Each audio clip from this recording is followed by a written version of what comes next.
here's a crazy tour story.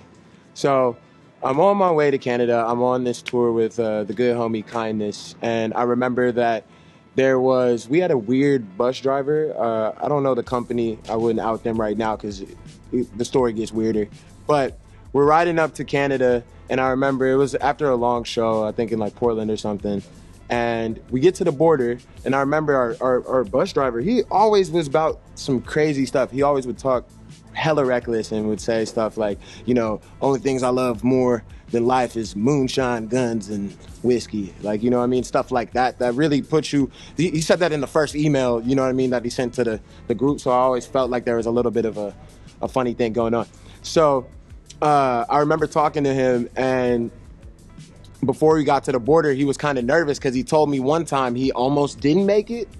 They tried to pin something on him and X and O. So we're on our way to the border. We all getting sleep. It's about 3 in the morning. We at the border. And I remember me and my friend thought that, like, we had some past due tickets at the time and whatnot, now expunged.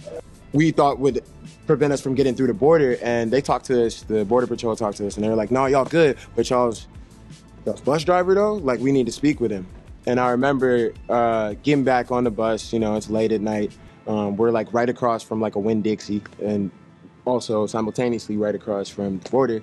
I remember the tour manager coming back, Doug, and talking to us, and he's like, I think our bus driver's not gonna be able to make it. And we're like, okay. And then we're like, damn, so we gotta get a new bus driver. And we're like, well, where's our current bus driver? This man ran away. This man ran away at the border with like $4,000.